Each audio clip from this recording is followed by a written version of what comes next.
मित्रांनो नमस्कार. मित्रांनो, आपण सर्वजण जन्माला आलेलो आहोत आणि आपल्याला एक दिवस ह्या जगाचा निरोप घ्यायचा आहे. आणि ज्यावेळेस आपण निरोप घेणार आहोत त्यावेळेस आपल्याला पैसा, अडका, संपत्ती, दागदागिने, हिरे, माणके, सुंदर कपडे, आपली आलिशान चारचाकी वाहन, दुचाकी वाहन, आपला अगदी पंचतारांकित बंगला, सदनिका, जमीन, जायदाद, इस्टेट काहीही आपल्याला आपल्यासोबत नेता येणार नाही हे आपल्याला माहिती आहे. तरी पण आपण आयुष्यभर ते कमवायच्या मागे, गोळा करायच्या मागे आहोत. आपल्याला देवाने हे सुंदर शरीर दिलेलं आहे. आपल्याला हे डोळे, हे कान, हे नाक, हे तोंड, हे दात, आपल्याला पाय, हात, हृदय दिलेलं आहे जे अखंड धडधडत आहे. ते ज्या दिवशी थांबतं त्या दिवशी आपला श्वास थांबतो. 4 लोक आपल्याला खांद्यावर घेऊन अंत्यसंस्कारासाठी घेऊन जातात.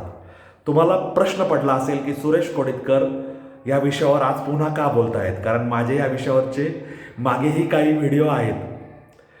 मी एवढंच सांगण्यासाठी आज हा व्हिडिओ तयार करतोय की आपण अंतिम प्रवासाला जाताना आपल्यासोबत आपली कर्मच येतात आणि आपण अंतिम प्रवासाला जाणार आहोत हे निश्चित असताना आपल्याला देवाने हे सुंदर शरीर दिलंय. त्याच्यातलं काय काय चांगलं आहे, आपला मृत्यू झाल्यानंतर जे आपण इतरांना देऊ शकतो ते देऊन जाण्यात खरं शहाणपण आहे. आपल्याला कुठल्या कारणाने कधी मृत्यू येईल हे आपल्याला माहिती नाही. आपलं रिटर्न तिकीट पक्क आहे. ते कुठून निघणार आहे, कधी निघणार आहे आणि कसं निघणार आहे हे त्या जगन्नियंताला माहिती आहे, नियतीला माहिती आहे.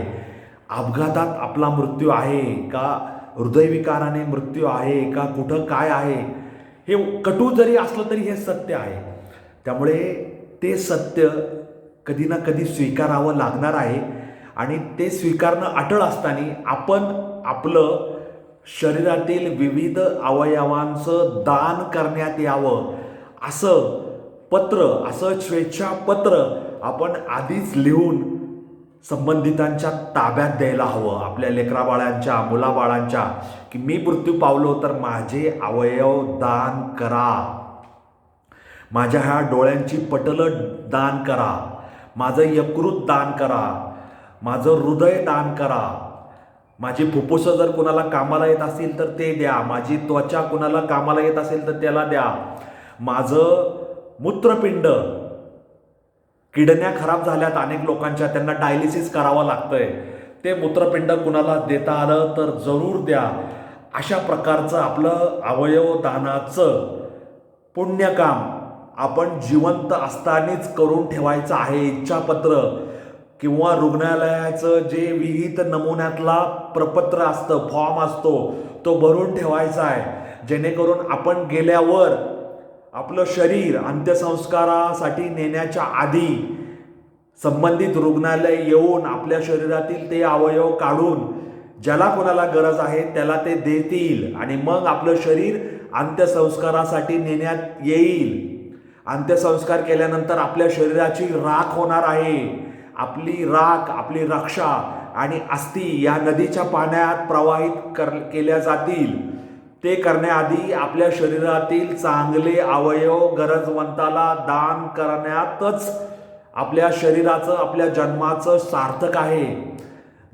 गेल्यानंतर आपल्या कर्माचा हिशोब मांडला जाणार आहेच. तो मांडला जाताना मृत्यू आल्यानंतर मी माझ्या शरीरातील हे अवयव दान केलेले आहेत असं तुम्हाला नियतीला सांगता येईल, तुम्हाला, आम्हाला सर्वांना. आणि अवयवदानाची चळवळ आपल्या देशात फोफावली गेली पाहिजे, वाढली गेली पाहिजे हे मला या निमित्ताने सांगायचे म्हणून हा व्हिडिओ केला आहे. गेल्या वर्षात 79 जणांनी मरणोत्तर अवयव दान केलंय. हा आकडा मी तुम्हाला पुणे विभागाचा सांगतोय आणि त्यामुळे 207 गरजू रुग्णांना नवजीवन प्राप्त झालंय. आता पुणे प्रादेशिक विभागात 79, नागपूर विभागात 16, मुंबई विभागात 53, छत्रपती संभाजी नगर विभागात 5, असं एकूण 153 लोकांनी अवयव दान केलेलं आहे. त्याच्यामध्ये पुण्यात 79 जणांचा हा आकडा आहे 2023चा. आणि देशात 2025 या वर्षात तामिळनाडूमध्ये 267, तेलंगणामध्ये 205, कर्नाटकमध्ये 198, महाराष्ट्रात 153 आणि गुजरातमध्ये 152 एवढ्या लोकांनी अवयव दान केलेत. आणि पुणे विभागात 153 मधील 79 जणांनी मरणोत्तर अवयव दान केलेलं आहे. आता पुणे विभागामध्ये ब्रेन डेड म्हणजे मेंदू मृत झालाय, बरोबर आहे. त्याच्यानंतर अपघातांमुळे मृत्यू झालेले 28 जण, 51 जणांचे आजारपणासह इतर कारणांमुळे झालेले मृत्यू, अशा लोकांमुळे त्यांचे अवयव दान घेऊन ज्यांना कुणाला गरज आहे त्यांना ते देण्यात आलेले आहेत. या एकूण अवयव दान करणाऱ्या लोकांमध्ये 72% पुरुषांचं प्रमाण आहे आणि 28% महिलांचं प्रमाण आहे, ज्यांनी त्यांचा मृत्यू झाल्यानंतर अवयव दानासाठी पुढाकार घेतलेला आहे. आता 207 हे जे राज्यात अवयव दान झालेलं आहे, बरोबर आहे, त्या 207 मध्ये 207 जणांना अवयव मिळाले. म्हणजे 79 लोकांनी जे अवयव दान केले 2023 मध्ये, त्याच्यामुळे 207 जणांना अवयवाचं दान मिळालं. त्यात मूत्रपिंड म्हणजे आपल्या किडनी ह्या 117, त्याच्यानंतर यकृत 67, यकृत म्हणजे लिव्हर, त्याच्यानंतर फुफ्फुसे म्हणजे आपलं फुफ्फुस ते 13, हृदय 4, मूत्रपिंड व स्वादुपिंड एकत्रित 1 आणि मूत्रपिंड हृदय एकत्रित 1 आणि हृदय व फुफ्फुस एकत्र 1, अशा अवयवांचं गरजवंतांना प्रत्यारोपण म्हणजे अवयव त्या ज्यांना गरज आहे त्यांच्या शरीरात बसवणे, हे काम आपल्या इथे पुणे प्रादेशिक विभागात करण्यात आलेलं आहे. त्यामुळे अवयवदान ही चळवळ महाराष्ट्रात, देशामध्ये रुजली पाहिजे, वाढली पाहिजे. कारण आपण मृत्युमुखी पडलो तर आपल्या हिंदू अंत्यसंस्कार विधीप्रमाणे ते जाळलं जाणार आहे, त्याची राख होणार आहे, अस्थी कुठंतरी विसर्जित करतील. त्यामुळे जाण्याआधी आपल्या शरीराचं दान करा, आपल्या डोळ्यांचं दान करा, आपल्या अवयवांचं दान करण्यासाठीचा फॉर्म लिहून ठेवा आणि जाता जाता पुण्य कमवता आलं तर जरूर कमवा. एवढंच मला तुम्हाला या निमित्ताने सांगायचं आहे. अवयवदानाबद्दल तुमचं काय मत आहे आणि तुम्ही असं अवयवदानाचं फॉर्म भरून ठेवणार आहात का? डोळे दान करायचे, शरीर दान करायचे, त्याच्याबद्दल मला कॉमेंट बॉक्समध्ये लिहून जरूर कळवा. असेच वेगळ्या वाटेवरचे व्हिडिओ ऐकण्यासाठी, पाहण्यासाठी अनवट वाट हा यूट्यूब चॅनल पाहायला, ऐकायला विसरू नका.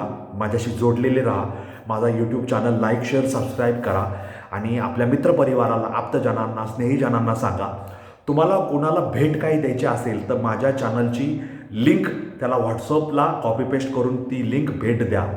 कारण विचारांचा, कार्याचा, चांगल्या गुणांचा, विधायक कामांचा असा हा वेगळा वाट्यावरचा प्रवास, अनवट वाटेवरचा प्रवास तुम्हाला या व्हिडिओ यूट्यूब चॅनलमध्ये पाहायला मिळणार आहे.